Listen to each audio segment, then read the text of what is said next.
obuyelayo uDlamini Mthandazo eMpumalanga Piet Retief mbukelo khona ekhaya. Ngibingelela Swaziland, South Africa, Botswana, America, Zimbabwe, lapha eMaputo Ntsimbondiya. Mbukelo khona ekhaya. Isithunywa sakho sidinga ube nguwe osihloniphako, usihloniphele. Sifane nomakoti noma azogana ekhaya.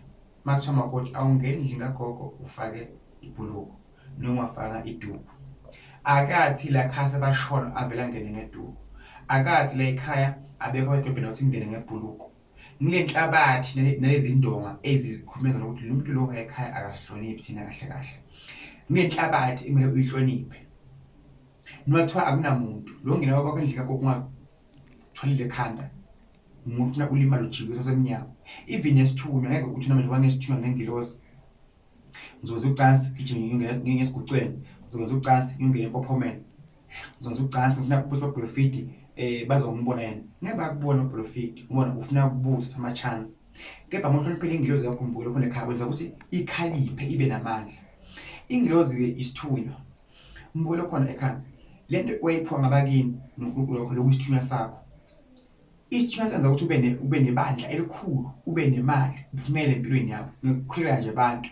Ukhulekela umuntu ayishaye abuya kuphi imoto, ayishaye abuya kuphi umuzi, akuphi inkomo. Isithunywa ke siyafana neinkomo. Inkomo zingakodla edlelweni kodwa ngeke zizibuye kanye ekhaya. Kudinga uthole ibaso uyishunqisele inkomo zikwazi nga5 ibone ibuye ekhaya ibaleni. Even naso ke isithunywa mbukelo khona ekhaya. Sayidinga khona izinto ogeza ngazo, ofutha ngazo. Sifane business. Business ungayiphiwa ngabakini benhlahla business but make sure ukuthi kuba nento ebiza ama customer ngoba into ifuna kulini imali nokuthi ingene abantu. Isithunywa sidinga ukuthi usikhaliphise ukuze sikwazi ukuba ukhona ubona inkinga zabantu, uprofit. Usiza abantu abagulayo ubona inkinga zabo. Usiphamisa ngendlela enhle eclean engeke iphazamisa idlozi lakho noNkulunkulu wakho ugcine ukhipha imphefumulo yabantu because ufuna ukuprofita kakhulu, ufuna ukubona kakhulu. Kunendlela yakho yosiphamisa enhle eclean enze ixake futhi kusasa. Noma usekho emhlabeni ukwazi ukungena kwabakini abasekho emhlabeni bakwamukele ngoba useclean awunagazi phansi. Asazi ukuthi abanegazi phansi kwenzakala yini empilweni yabo. But I know ukuthi if sonze into ephambene nabakini nabomkhulu wakho nasibangasekho emhlabeni zonke izinto zakho zizomoshakala mbukelo khona ekhaya. Inkosi ikubusisa, inkosi ikukhanyisele, ikubusise kuphamandla kuphela inhlanhla. Udlamini okhulumako Mthandazo Nsayoni ngisebandleni le-Star Sokuphila Church in Zion eMpumalanga Piet Retief. Mbukelo khona ekhaya nawe umukelekile uzongalela ibandla.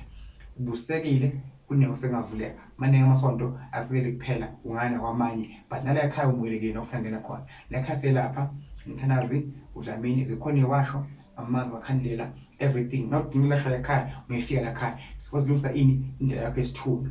Silungisa idlozi lakho. Abakini abathetshulwa abesimene siright. Khayina ukhonilala sikwelaphisa. Dinga nengane uyagula emzimbeni. La ekhaya uzophila mbukelo khona ekhaya. La ngakhanya ikhona siyavulela. Ngaba umsebenzi ngaba yini mbukelo khona ekhaya. Ngithi inkosi ibusise, inkosi benani. Ucomment phela ngenza singana kwethu. Subscribe futhi. Uthi Dlamini ngikuzwile nawe la khona whatever uDlamini ngikhulekisa ngizokukhulekisa mina inkosi ibusise.